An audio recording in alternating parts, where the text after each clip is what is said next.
డబ్బు, అనారోగ్యం, ఉద్యోగం, వ్యాపారం అప్పులతో బాధపడుతున్నారా? వెంటనే జేకేఆర్ గురువు గారికి కాల్ చేసి అపాయింట్మెంట్ తీసుకోండి.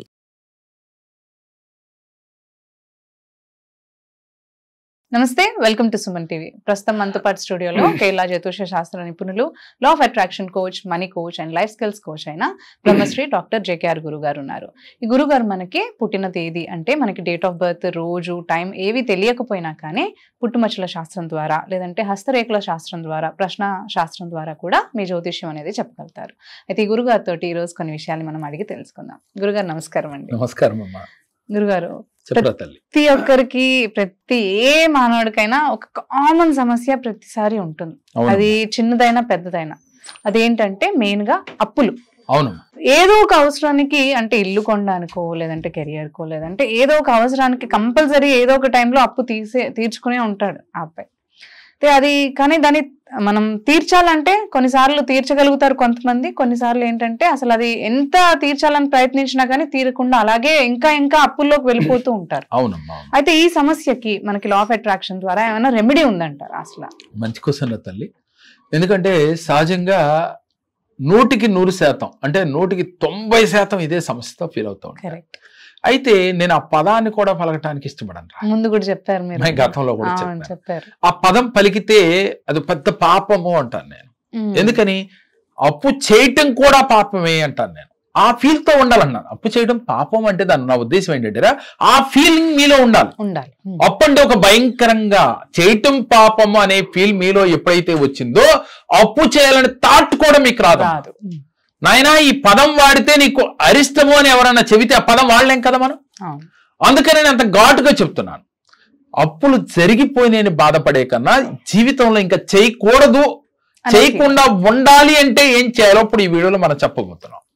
మనిషి అప్పులు కారణం ఏంటో తెలుసమ్మా? తనకు వచ్చిన దాంట్లో సరిపెట్టుకోకుండా ఎక్కువగా ఖర్చు చేయటం. 2 అనవసరపు ఖర్చులు పూర్వజన్మ కర్మల చేత మనకి వచ్చి మన అప్పు చేసేటట్టు చేయటం అప్పులు రావడానికి కారణం. రెండవది, ఇవాళ సాఫ్ట్వేర్ ఉద్యోగాలు ఉన్నాయి, వాళ్ళకి 1 లక్ష, 2 లక్షలు, 3 లక్షల జీతం వస్తుంది. కానీ గొప్పకి పోయి వాళ్ళు ఎక్కువగా ఖర్చు పెట్టడం, రిచ్గా జీవితాన్ని జీవించడం, దానివల్ల లోన్లు ఎక్కువ తీసుకోవటం, ఈఎంఐలు కట్టడం, దానివల్ల వడ్డీల రూపంలో కొంత డబ్బు అంతా పోవటం, నెల చివరిలోకి వచ్చేసరికి బ్యాలెన్స్ చూసుకుంటే నిల్ బ్యాలెన్స్ లో ఉండటం, దానివల్ల ఒత్తిడికి గురవటం, ఆ క్షణాన జీవితం అంటే విరక్తి కలగటం. వాళ్ళు ఎన్ని చూస్తున్నావురా? టీవీ పెడితే చాలు ఏదో లోన్ తీసుకున్నారంట, కట్టలేక ప్రాణం తీసుకున్నా. అది వినటానికి ఎంత బాధాకరంగా ఉందమ్మా. ఆ పదమే చాలా బాధగా ఉంది కదా. అందుకే నేను ప్రేక్షకులకి చెప్పేది ఏంటంటే అసలు అప్పు చేయటమే ఒక మహాపాపంగా ఫీల్ అవ్వండి. తప్పనిసరి పరిస్థితుల్లో చేయాలమ్మా. అంటే జీవితం నడవాలి అంటే ఇప్పుడు నాకంటే అన్ని ఉన్నాయి కాబట్టి ఆ పదం నేను చెప్పినా సరిపోతుంది. మరి మిడిల్ క్లాస్ లో ఉన్న వాళ్ళకి అప్పు చేయకుండా జరగదు. చెయ్యాలి, నేను కాదంటలేదు. కానీ మీ భావన ఎంతసేపు కూడా రేపు కూడా అవసరమైతే అప్పిచ్చేవాడు ఉన్నాళ్ళు అక్కడ దొరుకుతుందిలే అనే భావన తీసేయాలి. నేను ఇక అప్పు చేయకూడదు, లక్ష్మీదేవి నన్ను ఆకర్షిస్తుంది, ధనాన్ని నేను ఆకర్షిస్తాను, ఎప్పుడూ డబ్బు నాతోనే ఉంటుంది అని భావన ఉండాలి. ఈ భావనతో పాటుగా డబ్బు పట్ల మీకు కృతజ్ఞత కలిగి ఉండాలి. ఏ జన్మలో ఏ పాపం చేశామో అంటే ఏ కర్మ చేశామో దానివల్ల మనకి లక్ష్మీదేవి రావటం లేదు, కొంతమందికి వచ్చినా నిలవటం లేదు, మరికొంతమందికి తెలియకుండా డబ్బు అనేది అనవసరపు ఖర్చులైపోతా ఎప్పుడూ అప్పుల ఊబిలో ఉండిపోతున్నారు. ఈ సత్యం గ్రహించి అప్పు పట్ల మీకు ప్రేమని పెంచుకోవాలి. ఎప్పుడైతే చూడమ్మా ఇంటికి వచ్చిన గెస్ట్ ని ప్రేమగా పలకరిస్తే ఆ గెస్ట్ ఇంకొక కాసేపు 1 గంట అయినా కూర్చుంటాడు. వచ్చినోడితో మాట్లాడకుండా కూర్చున్నాం అనుకోరా, మొహం సీరియస్ గా పెట్టి కూర్చున్నాం, అప్పుడు ఆ గెస్ట్ ఎంతసేపు ఉంటాడమ్మా? 1-2 సెకండ్స్ లో చూసి వెళ్ళిపోతాడు. ఇంకోసారి రాను కూడా రాడు. అట్లాగే డబ్బును మనం ఎప్పుడైతే గౌరవిస్తూ, ప్రేమిస్తూ, ఒక రకంగా లాలిస్తూ, ప్రేమగా గుండెలు కత్తుకుని మీరు ఉంటారో ధనలక్ష్మి మన ఇంట త్రిష్ట వేసుకొని కూర్చుంటుందమ్మా. ప్రేమ ఉన్న చోట మనుషులే కాదురా, జంతువులే కాదమ్మా, డబ్బు కూడా కట్టుబడి ఉంటుంది. నీలో ఆ ప్రేమతత్వం నిండిన నాడు, పరులని నువ్వు దూషించని నాడు, ఎప్పుడైతే ఎదుటి వారిపైన ఈర్షపడని నాడు, ఎదుటి వ్యక్తి పైన నీకు ద్వేషం లేని నాడు, డబ్బు మీ ఇంట త్రిష్ట వేసుకుని కూర్చుంటుంది, వాలలాడుతూ ఉంటుంది. బీరువా తీస్తే డబ్బులు కట్టలు కనపడాలి అంటే మీరు చేస్తున్న వృత్తి ఉద్యోగాలలో మీరు ఊహించిన ధనం రావాలి అంటే ముందు మీకు ప్రేమతత్వం రావాలి, గౌరవించటం రావాలి. మీ పితృదేవతల్ని ప్రతినిత్యము గౌరవిస్తూ ఉండాలి.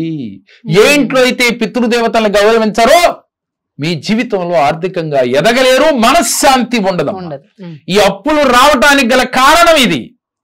అయితే చాలా మంది అనుకుంటారు పితృదేవతలు ఏంటి సార్, వాళ్ళ వల్ల ఏమొస్తుంది అని అంటే వాళ్ళ ఆత్మలు ఘోషిస్తూ ఉంటాయి అంటమ్మా. ఎందుకంటే పైనుంచి ఆత్మ ఘోషిస్తడం అంటే బాధపడుతూ ఉంటాయి. ఎప్పుడైతే బాధపడుతూ ఉంటాయో ఆ ఇంటికి శుభం కలగదు. శుభం కలగాలి అంటే ప్రతి మనిషికి డబ్బే కదరా, డబ్బు ఉంటే ఆటోమేటిక్గా కొన్ని సుఖాలు వస్తాయి. వీడి దగ్గర లేకపోయినా కొనుక్కుని తెచ్చుకునే పరిస్థితులు కూడా ఉంటాయి ఆనందాన్ని. అదే విధంగా అలాంటి డబ్బు రావాలన్నా, ఆనందం రావాలన్నా, ఆరోగ్యం రావాలన్నా ఇంటి పెద్దలు ఆత్మ ప్రశాంతంగా ఉండాలి.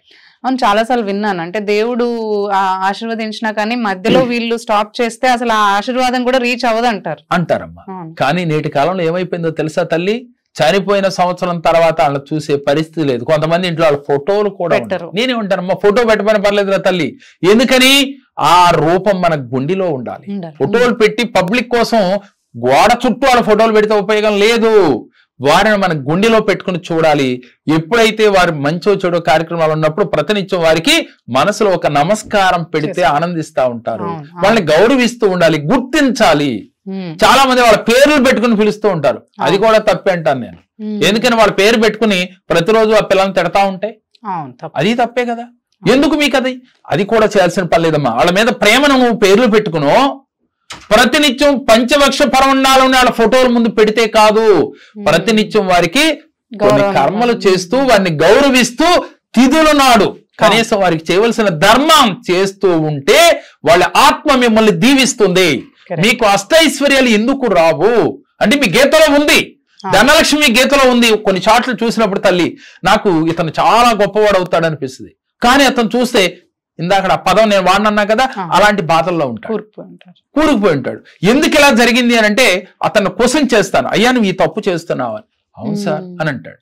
అప్పుడు అర్థం అవుతా ఉంటుంది, అయ్యా నీకు గీతలో ఉన్నా నువ్వు డబ్బును అందుకోలేకపోతాను, కారణం నీ పితృదేవతల ఆశీర్వాదం నీకు లేదు. కాబట్టి మీ పితృదేవతల యొక్క ఆశీర్వాదం నీకు కావాలి అంటే ఇప్పుడుకైనా నువ్వు తెలుసుకో, మారితే నువ్వు ఈ ఊబిలోంచి బయటపడగలుగుతావు. డబ్బు నిలబడుతుంది. నీకు డబ్బు, సంపద, ఆరోగ్యం, ఆనందం కావాలి అంటే నువ్వు ఎప్పుడు ఆనందంగా ఉండాలంటే చనిపోయిన పితృదేవతలు ఆనందంగా ఉండాలి.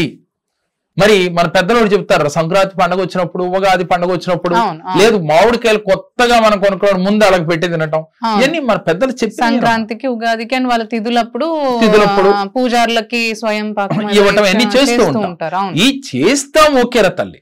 మరి కొంతమంది ఇంట్లో ఉన్న తల్లిదండ్రుల్ని వాళ్ళ తీసుకెళ్లి ఎక్కడ పెడుతున్నామమ్మా మనం?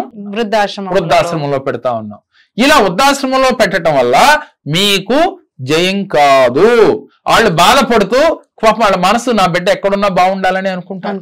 కానీ వారి అంతర్చేతన మనసు ఏం తెలుస్తుందో తెలుసా? ఎందుకు నన్ను ఇట్లా చేస్తున్నాడు, ఎన్ని బాధలు పడి కన్నాను, పిల్లలు లేరు అంటే ఆ తల్లి ఎన్ని కష్టాలు పడి మనకు అంటుందమ్మా. పెంచడానికి ఎన్ని కష్టాలు పడుతుంది. నువ్వు ఒక తల్లివే, నువ్వు ఎన్నో కష్టాలు పడుతూ ఉండొచ్చు. అది అందరికీ తెలుసమ్మా, నీకే కాదు ప్రతి తల్లికి తెలుసు, ప్రతి మాతకి తెలుసు ఆ కష్టాలు ఏమిటో. కానీ మనం పెద్దవాళ్ళే రెక్కలు వచ్చిన తర్వాత మనం చేసే పనులు ఏమిటి అనేది ఒక్కసారి ఆలోచిస్తే నువ్వు ఎందుకు బ్లాక్ అయిపోతున్నావు, ఎందుకు నువ్వు జీవితంలో ఎదగలేకపోతున్నావు, ఎందుకు నీకు అశాంతితో నీ మనసు నిండిపోయి ఉంటుంది. ఎప్పుడు ఎన్ని సంపాదించినా సుఖం ఉండదు ఒకడికి, డబ్బుండి ఆనందం లేదు ఒకడికి. ఉన్న ఇంట్లో భార్య భర్తలు ఎడమొహం పెడమొహంగా ఉంటారు, ఎప్పుడు ఒకరంటే ఒకడికి పడదు. ఇలాంటి ఏ గొడవలున్నా కారణం పితృదేవతలు శాంతించాలి ఒకటి. రెండవది ఇంట్లో ఫోర్ ఫాదర్స్, మన పెద్దలు అంటే తల్లి తండ్రి వారు జీవించి ఉన్నవారు హ్యాపీగా ఉన్నారా లేదా అని చూసుకోవటం కూడా ఒకటి. అంటే ఇప్పుడు ఈ పెద్దలకి చేయాలి అని అంటే ఏమన్నా రెమెడీస్ ఉన్నాయంటారా? రైట్. ఇప్పుడు మనం ఏం చేయాలంటే అమ్మా, పెద్దల్ని ప్రతినిత్యం కూడా వారిని తలుచుకుని, అంటే వారి కార్యక్రమ తిథులు రోజున, ప్రత్యేకించి కొన్ని మహాశివరాత్రి రోజున, ఇలాంటి కొన్ని పర్వదినాల్లో వారిని తలుసుకుని వారికి స్వయం పాకం ఇవ్వటం, బ్రాహ్మణులకి వారిని తలుసుకుని తర్పణాలు అవి వదలటం చేయాలి. చేయాలి. చేసి వాడిని గౌరవిస్తూ ఒక్క 10 నిమిషాలు వాడిని తలుసుకుని బ్లెస్సింగ్స్ ఇచ్చినట్టుగా ఫీల్ అవటం అమ్మా. అయ్యా నేను తెలియక చేశాను, తెలిసి కాదు, నేను ధనం ఉన్నది అహంకారంతోనో లేక నాకున్న బిజీ షెడ్యూల్లోనో నేనున్న స్థితి ఇది, అందువల్ల తప్పు జరిగింది, నన్ను క్షమించు అని క్షమాగుణం నీలో వచ్చిన నాడు నీ పితృదేవతలు శాంతిస్తారు. తల్లిదండ్రులకు ఇప్పటి వరకు తప్పు చేసి ఉంటే ఈ క్షణాన మారి వారి పాద పద్మములు పట్టుకొని మీరు కన్నీటితో వారి పాదాలు కడగండి, లేదు వారి చేతులు పట్టుకుని బతిమాలండి, అమ్మా నన్ను క్షమించండి. వాస్తవంగా అంతవరకు అక్కర్లేదమ్మా, వెళ్ళి ప్రేమగా పలకరిస్తేనే వాళ్ళు క్షమించేస్తారు. కానీ నీలో మరి అది రావాలి కదా ప్రేమ, అది బయటికి తీసుకొస్తే నీలో క్షమాగుణం వచ్చినట్టు. ఎప్పుడైతే నీలో కృతజ్ఞతా భావం వచ్చిందో నీకు వాళ్ళు బ్లెస్సింగ్స్ వస్తాయమ్మా. బ్లెస్సింగ్స్ వస్తే ఆల్రెడీ దేవుడు ఇస్తానికి సిద్ధంగా ఉన్నాడు, నీ జాతకరీత్యా భగవంతుడు ఇస్తానే ఉన్నాడు, కానీ మీకు మధ్యలో బ్లాక్ అవుతా ఉన్నాయి. ఆ బ్లాకేజ్ రిలీజ్ అయ్యి మీరు అనుకున్న గోల్స్ అన్ని రీచ్ అవుతారు, అష్టైశ్వర్యాలు పొందగలుగుతారు. దీంతో పాటుగా ప్రతినిత్యం కూడా లక్ష్మీ కుబేరులను ఎక్కువగా ఆరాధించాలి. డబ్బు కావాలంటున్న వాళ్ళు లక్ష్మీనారాయణని ఎక్కువగా ఆరాధిస్తూ ఉండాలి. లక్ష్మీనారాయణ, లక్ష్మీదేవి ఒక్కదాన్ని ఆరాధిస్తే డబ్బు రాదురా తల్లి. లక్ష్మీదేవికి భర్తని ఎవరైతే ఆరాధిస్తారో వారి ఇంట థ్రస్ట వేసుకుని కూర్చుంటుంది. కానీ లక్ష్మీదేవికి నమస్కారం పెట్టమైన పర్లా, వారి భర్తని గౌరవించిన చోట నేనుంటాను అని చెప్తుంది. అది కదా బంధం అంటే, అది కదా ప్రేమ అంటే. భార్య భర్తల ప్రేమ ఏది మరి వాళ్ళిద్దరి నుంచి నేర్చుకోవాల్సింది ఏదమ్మా మనం, అదే కదా. నేనేమంటానంటే తెలియక తప్పు చేయడం సహజమే, కానీ ఇక నుంచి మారితే భార్య విలువ భర్త విలువ ఒకళ్ళొకళ్ళు తెలుసుకుంటే మీకు ఆనందం, ఐశ్వర్యం, సంపద, ఆరోగ్యం వచ్చి తీరతాయి తల్లి. అలాగే గురుగారు, ధన్యవాదాలండి. నమస్కారం. అన్ని చక్కగా చెప్పారు. అంతేకాకుండా ఇలాంటివన్నీ కూడా మీరు మన క్లాసెస్ లో కూడా చెప్తున్నారు కదా. ఇప్పుడు మనకి 1-to-1 సెషన్స్ కండక్ట్ చేసి లా ఆఫ్ అట్రాక్షన్ గురించి కానీ, లేదంటే జాతక రీత్యా ఏమైనా సమస్యలు ఉన్నా, లేదంటే జ్యోతిష్యం గురించి సమస్యలు ఉన్నా కానీ ఇవన్నీ కూడా మీరు క్లియర్ చేస్తున్నారు. అయితే మనకి నంబర్స్ నుంచి కాంటాక్ట్ చేసి మీ ద్వారా అంటే మిమ్మల్ని కాంటాక్ట్ చేసి ఈ 1-to-1 సెషన్స్ అనేవి అటెండ్ అవ్వచ్చు. అంతేకాకుండా మనకి ఎవ్రీ మంత్ కూడా క్లాసెస్ కూడా రన్ చేస్తాం, ప్రతి నెలలో జరుగుతా ఉన్నాయి. అలా క్లాసెస్ కూడా మనకేంటి వెబినార్స్ అంటే ఆన్లైన్ క్లాసెస్ రన్ చేస్తున్నాం. అండ్ 1-to-1 సెషన్స్ అయితే ఆన్లైన్ ఆఫ్లైన్ రెండు కూడా చేస్తున్నాం. ఇందులో ఎక్కువగా మనకి ఇలాంటివే చాలా సమస్యల గురించి మీరు డిస్కస్ చేయడం అండ్ వాళ్ళకి టెక్నిక్స్ కూడా చెప్పడం జరుగుతుందమ్మా. ఏం లేదురా, వీటిలో వాళ్ళు గనక నమ్మకంతో వస్తే వాళ్ళ సమస్య ఏదైనా సరే, నేనేమంటానంటమ్మా, సమస్య లేని మనిషి లేడురా. ఏదో ఒక సమస్య మనిషిని వేధిస్తుంది, ఆ సమస్య నుంచి బయటికి తీసుకురావటమే ఈ కేరళ జ్యోతిష్యం యొక్క లక్ష్యం అమ్మా. అంటే నా మోటో ఒకటేరా తల్లి, అందరూ ఆనందంగా ఉండాలి, అందరూ ఐశ్వర్యంతో ఉండాలి, అందరూ హ్యాపీగా ఉండాలి, కుటుంబ సమేతంగా కలిసి ఆనందంగా గడపాలమ్మా. ఇవాళ డబ్బు ఉండటమే కాదురా, డబ్బు కావాలి, డబ్బుతో పాటుగా కుటుంబ సభ్యులు అందరూ ఆనందంగా హ్యాపీగా వర్ధిల్లాలి. ఈ మోటోతోనే కేరళ జ్యోతిషాన్ని స్థాపించడం జరిగిందిరా. ఎంతో మంది జీవితాల్లో అలాంటి వెలుగులు ఇస్తూ ఉన్నాం, వీడియోలు చూపిస్తూ ఉన్నాం. ధన్యవాదాలు. నమస్కారం అండి. నేను మధురానగర్ నుంచి వచ్చానండి. నా పేరు అరుణ అండి. బాబు గురించి వచ్చానండి, నేను వీసా గురించి వచ్చానండి. 10 మెంబర్స్ ముందు ఉన్నారండి, బాబు కన్నా ముందు అందరు రిజెక్ట్ అయ్యారండి. మా బాబుకి వీసా వచ్చిందండి. సార్ 100% వస్తుందని చెప్పారండి, ఖచ్చితంగా వచ్చిందండి. బాబుకి చాలా ఆనందం వేసిందండి నాకు. మళ్ళీ సెకండ్ టైం కూడా వచ్చానండి ఆర్థిక సమస్య గురించి. అది మనీ, గవర్నమెంట్ మనీ ఆగిపోయినాయి అని వచ్చాము మా హస్బెండ్ నేను ఇద్దరము. ఖచ్చితంగా సార్ చెప్పినట్టు మాకు వచ్చినాయండి, చాలా ఆనందం వేసిందండి.